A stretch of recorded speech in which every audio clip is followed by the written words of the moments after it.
Sixième station de la croix. Véronique essuie le visage de Jésus.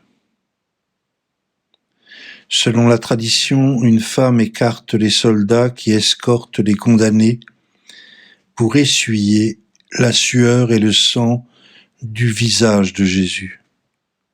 Comme pour honorer ce geste de compassion, Jésus donne à Véronique une image de son visage qui reste imprimée sur son voile. Sainte Faustine écrit dans son petit journal au numéro 1609 « Ô mon Jésus, comme il est bon d'être sur la croix, mais avec toi, mon amour, mon âme est constamment étendue sur la croix et abreuvée d'amertume.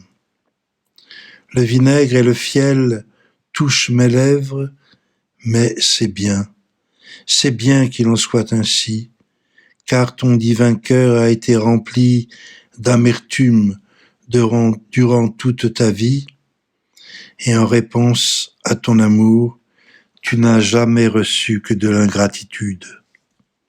Tu souffrais tellement qu'une plainte douloureuse s'est échappée de tes lèvres. Tu as attendu des consolateurs, mais tu n'en as pas trouvé. » Fin de citation. La tradition chrétienne aime beaucoup le personnage de Sainte Véronique, qui, sur le chemin du Calvaire, aurait apporté un linge blanc à Jésus à son passage. Le sang coule sur son front, le long de ses joues, dans ses yeux. La femme ne se soucie pas des difficultés.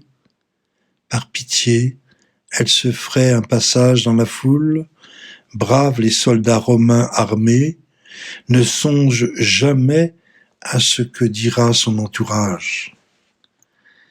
Elle n'est pas de ces spectateurs passifs qui voient ici un spectacle intéressant. Jésus presse le linge frais sur son pauvre visage, comme s'il y trouvait un très grand réconfort, puis il lui rend le linge. Voilà bien la compassion et la consolation pure. Et c'est nous que cette Véronique représente sur le chemin de croix.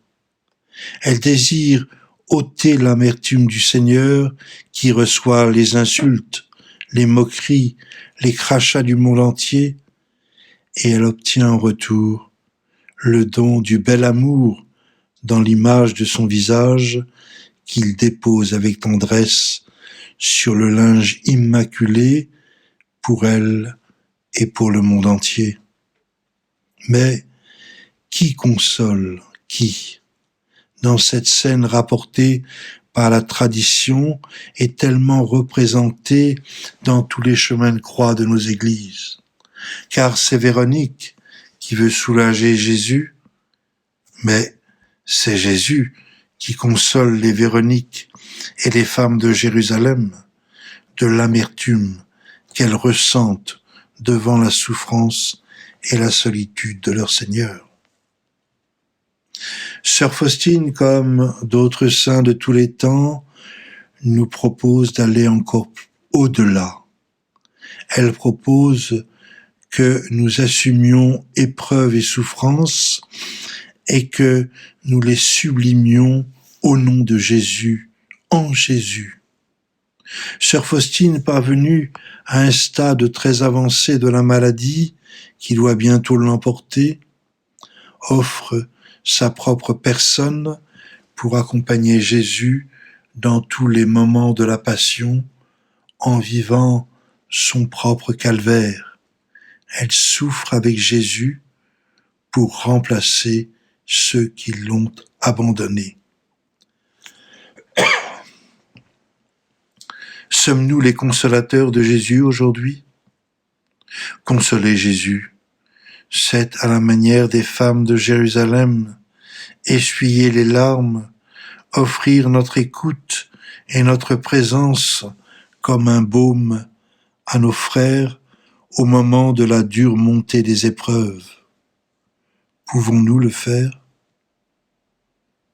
Consoler Jésus, c'est à la manière des martyrs, abandonner tout pour le suivre, accepter la croix en nous dépouillant de nous-mêmes, de nos égoïsmes, de notre orgueil, de nos démonstrations, et en nous donnant pour lui jusqu'au bout de la souffrance physique et morale.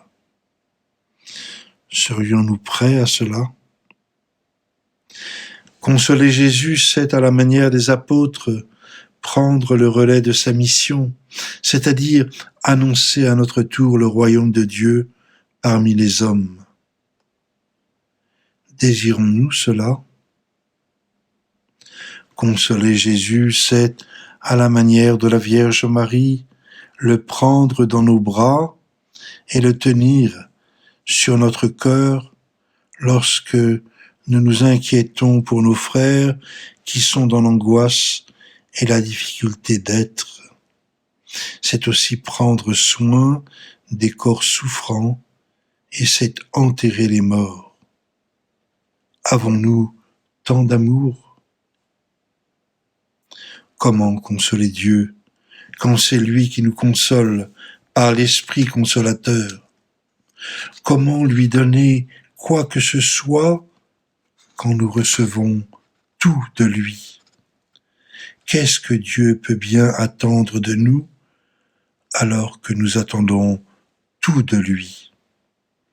Consoler Dieu de toutes nos ingratitudes, c'est accepter nos épreuves pour nos frères, et tout particulièrement pour tous ceux qui sont loin de la foi, qui sont dans les ténèbres du désamour et l'angoisse de la solitude et de la mort. Sur le chemin de la croix, Jésus presse le linge frais sur son propre visage et il y trouve un très grand réconfort. Puis, il nous rend le linge et son visage s'est imprimé dans notre cœur pour l'éternité.